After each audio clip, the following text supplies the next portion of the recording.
Input transformer wind ചെയ്യാൻ ഉപയോഗിക്കുന്ന binocular കോറാണ് ഈ കാണുന്നത്. ബൈനോക്കുലർ എന്ന് പറഞ്ഞാൽ 2 ദ്വാരങ്ങളുണ്ട്.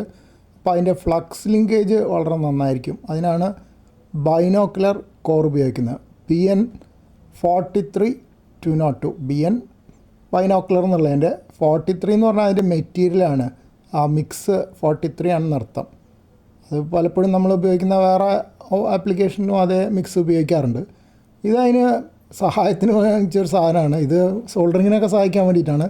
അതിനുള്ളിൽ ക്രോക്കഡൈൽ ക്ലിപ്പുണ്ട്. അതിൽ കോമ്പണൻസൊക്കെ മൗണ്ട് ചെയ്യാൻ പറ്റും, പിടിച്ച് നമ്മുടെ കൈ കൊള്ളാതിരിക്കാൻ. പിന്നെ ഒരു ലെൻസ് ഉണ്ട് നമുക്ക് കാണാൻ വേണ്ടി, കുറച്ചുകൂടെ നന്നായിട്ട് കാണാൻ വേണ്ടിയിട്ട്. ഇത് 25 SWG കോപ്പർ വയറാണ്. പക്ഷേ ഇതിൻ്റെ കോട്ടിങ് സാധാരണ ഇനാമലല്ല, ഇത് സബ്മേഴ്സിബിൾ മോട്ടറിൽ ഉപയോഗിക്കുന്ന വയറാണ്. അപ്പോൾ അതിൻ്റെ ഒരു വെള്ള കോട്ടിങ്ങാണ്, സ്ലിപ്പറി കോട്ടിങ്ങാണ്. വൈൻഡ് ചെയ്യാൻ കുറച്ചുകൂടെ ബുദ്ധിമുട്ടുണ്ട്. ഈ ബോർഡിന് മുകളിൽ മെഷർ ചെയ്യാൻ എളുപ്പമാണ്. കട്ടിംഗ് ബോർഡിൻ്റെ മുകളിൽ മെഷർമെൻ്റ് ഉണ്ട്. ഒരു 25 സെൻറ്റിമീറ്റർ അളന്നെടുത്തു. അതുപോലെ തന്നെ ഒരു 10 സെൻറ്റിമീറ്ററിൻ്റെ പീസും വേണം, അതേ വയർ തന്നെ.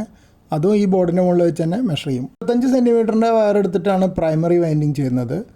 അത് ഓരോ ഹോളിൽ കൂടെ കടത്തിയിട്ട് മറ്റേ ഹോളിലേക്ക് കൂടെയും കൂടെ കടത്തുക. അപ്പോൾ ആ ഒരു U ആയി കഴിഞ്ഞാൽ ഒരു ടേൺ ആയി എന്നാണ് കണക്ക്. ബൈനോക്കുലർ കോർ വൈൻഡ് ചെയ്യുമ്പോൾ ഈ ഒരു U ഒരു ടേണായിട്ടാണ് കണക്ക് കൂട്ടുക. 3 ടേൺസാണ് നമുക്ക് വൈൻഡ് ചെയ്യേണ്ടത്. അപ്പോൾ അത് വീണ്ടും തിരിച്ച് ഇതിനുള്ളിൽ കൂടെ തന്നെ ഒന്നുകൂടെ കയറ്റി കഴിഞ്ഞാൽ രണ്ടാമത്തെ ടേണിൻ്റെ തുടക്കമായി. അത് പിണഞ്ഞു പോകാതെ സൂക്ഷിച്ച് വേണം ചെയ്യാൻ വേണ്ടിയിട്ട്. പിന്നെ ഇത് ഡാമേജ് ആവാനും പാടില്ല. ഇൻസുലേഷൻ ഡാമേജ് ആയാൽ ബുദ്ധിമുട്ടാവും.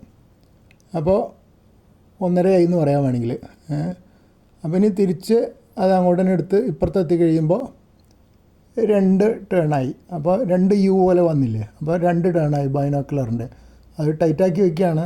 പക്ഷേ ടൈറ്റാക്കുമ്പോൾ ശ്രദ്ധിച്ചില്ലെങ്കിൽ ചിലപ്പോൾ ഇൻസുലേഷൻ പോയിക്കൂടാകില്ല. പക്ഷേ ഈ സബ്മേഴ്സിബിളിൻ്റെ ഇൻസുലേഷൻ അത്ര വേഗം പോവില്ല. അത് കളയാൻ തന്നെ കുറച്ച് പാടുണ്ട്, പിന്നീട് കാണിച്ചു തരാം. അപ്പോൾ അത് 3ാമത്തെ ടേണിൻ്റെ പകുതിയായി. ഓരോ പ്രാവശ്യവും അത് ടൈറ്റായിട്ട് വയ്ക്കും, എന്നാലും കുറച്ച് ലൂസായി വരും. സ്ലിപ്പറിയാണ് ഈ തരം വയർ, ഇൻസുലേറ്റഡ് കോപ്പർ വയർ. അപ്പോൾ ഇത് 3 ടേൺ കംപ്ലീറ്റ് ആയി. അപ്പോൾ ഒരെണ്ണത്തിന് കുറച്ച് നീളം കൂടുതലുണ്ട്, അത് കട്ട് ചെയ്ത് കളയും. സെക്കൻഡറി വൈൻഡിങ്ങിൽ ഒറ്റ ടേൺ മതി. ഇതിപ്പോൾ ഹൈ പെർമിബിലിറ്റി ഉള്ള കോറാണ്. 850 ഒക്കെയാണ് അതിൻ്റെ പെർമിബിലിറ്റി.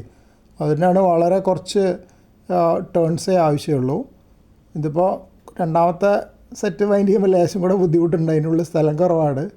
അപ്പോൾ അതിങ്ങനെ വൈൻഡ് ചെയ്ത് കഷ്ടിച്ച് ഒപ്പിച്ചൊപ്പിച്ച് എടുക്കുകയാണ്, അതിൻ്റെ ലെങ്ത്തൊക്കെ ശ്രദ്ധിച്ചിട്ട്. ഇനിയിപ്പോൾ ഇത് കുറച്ച് കഴിയുമ്പോൾ പ്രൈമറി ഏതാ സെക്കൻഡറി ഏതാണെന്ന് തിരിച്ചറിയാനൊരു ബുദ്ധിമുട്ട് വരും.